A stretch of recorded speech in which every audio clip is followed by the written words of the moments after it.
എല്ലാവർക്കും അപ്പാച്ചി അടുക്കളയിലേക്ക് സ്വാഗതം. ഇന്ന് ഉണ്ടാക്കാൻ പോകുന്ന സ്പെഷ്യൽ തൈര് സാദം, മല്ലിച്ചമ്മന്തി, പാവയ്ക്ക വറുത്തത്. അതിന് വേണ്ടിയിട്ട് ഒരു നാഴി പച്ചരിയാണ് എടുത്തിട്ടുള്ളത്. 4 ഗ്ലാസ് വെള്ളവും കൂടെ ഒഴിച്ച് ഉപ്പുമിട്ട് വേവിക്കാൻ വേണ്ടി വയ്ക്കാം. അരി വേവുന്ന സമയം കൊണ്ട് നമുക്ക് പാവയ്ക്ക വറുത്തെടുത്താലോ. ചീനിച്ചട്ടി അടുപ്പിൽ വെച്ച് എണ്ണ ഒഴിച്ച് പാവയ്ക്ക ഇട്ട് കൊടുത്തിട്ടുണ്ട്. നന്നായി വറുത്തെടുക്കാം.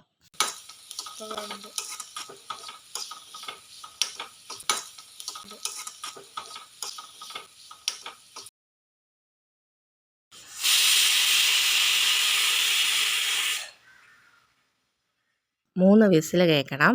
അപ്പോഴേക്കും അരി വെന്തിട്ടുണ്ടാവും. ഇനി നമുക്ക് കുക്കർ തുറന്ന് നോക്കാം. അരി വെന്തിട്ടുണ്ട്.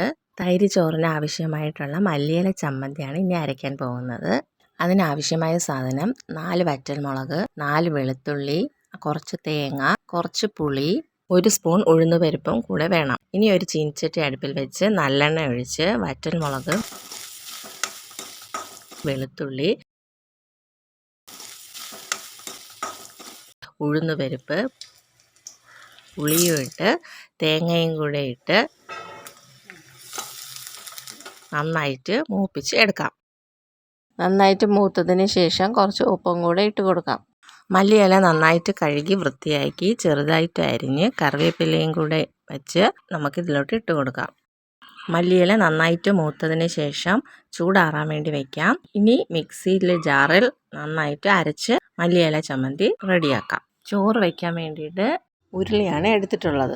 അതിലേക്ക് എണ്ണയും നെയ്യും ഒഴിച്ച് കുറച്ച് ഇഞ്ചിയും പച്ചമുളക്, കടലപ്പരിപ്പ്, ഉഴുന്നുപരിപ്പ് ഇട്ട് നന്നായിട്ട് മിക്സ് ചെയ്യാം.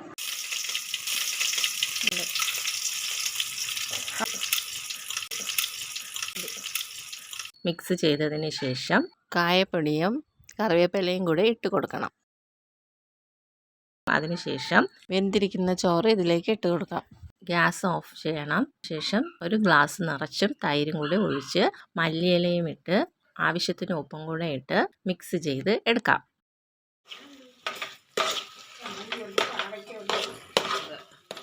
തൈര് ചോറ് തയ്യാറായിട്ടുണ്ട്. മല്ലിയില ചമ്മന്തി, പാവയ്ക്ക വറുത്തതും അച്ചാറും. നിങ്ങളെല്ലാവരും ഇത് ട്രൈ ചെയ്ത് നോക്കണം.